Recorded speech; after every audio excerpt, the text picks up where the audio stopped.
বাংলাদেশের প্রত্যেকটি মানুষ 20 কোটি মানুষের 40 কোটি হাত, প্রত্যেকটি হাত শ্রমিকের হাতে রূপান্তর করতে চাই আমরা, যাতে করে প্রত্যেকটি মানুষ দেশ গঠনে ভূমিকা রাখতে পারে। বাংলাদেশের মানুষ আর বিভ্রান্ত হবে না বিভ্রান্তকারীদের কোন রকম প্ররোচনায়। বাংলাদেশের মানুষ এখন সামনের দিকে যাবে। আমরা সবসময় বলি আমাদের অর্থাৎ বাংলাদেশ জাতীয়তাবাদী দল বিএনপির সকল ক্ষমতার উৎস হচ্ছে জনগণ।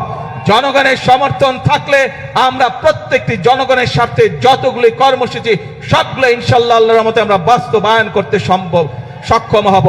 আসুন আজকের এই জনসভায় আমরা যেভাবে আজকে দুস্থ মানুষকে সহযোগিতা করে যে সাহায্য দিয়েছি, এই সাহায্য এবং সহযোগিতাকে আমরা পরিবর্তন করতে চাই কর্মসংস্থানের মাধ্যমে। সেটি দেশের ভিতরে হোক, সেটি আমাদের তরুণ সমাজের সদস্যদেরকে বিভিন্ন প্রশিক্ষণের মাধ্যমে বিদেশে প্রেরণ করাই হোক না কেন। অর্থাৎ আমরা চাই প্রত্যেকটি বাংলাদেশের প্রত্যেকটি মানুষ 20 কোটি মানুষের 40 কোটি হাত, প্রত্যেকটি হাত শ্রমিকের হাতে রূপান্তর করতে চাই আমরা, যাতে করে প্রত্যেকটি মানুষ দেশ গঠনে ভূমিকা রাখতে পারে, যাতে করে প্রত্যেকটি মানুষ নিজের হাতের পরিশ্রমের মাধ্যমে নিজের এবং পরিবারের ভাগ্যের পরিবর্তন করতে চায়। আমরা সেই বাংলাদেশকে গড়ে তুলতে চাই। আমরা সেই বাংলাদেশের জন্য অপেক্ষা করেছি, কিন্তু অপেক্ষা করলে বসে থাকলে চলবে না।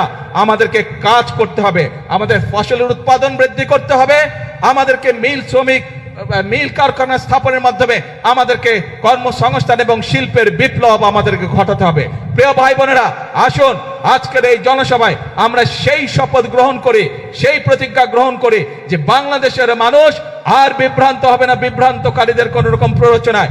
বাংলাদেশের মানুষ এখন সামনের দিকে যাবে। বাংলাদেশের মানুষ নিজেদের ভাগ্যের পরিবর্তন করবে। বাংলাদেশের মানুষ একই সাথে তার দেশের ভাগ্যের পরিবর্তন করবে, এবং সেই জন্যই আমরা বলি করব কাজ গর্ব দেশ সবার আগে, করব কাজ করব দেশ, ইয়েস, সবার জন্য বাংলাদেশ। আজকে তাহলে এই পর্যন্ত থাকলো।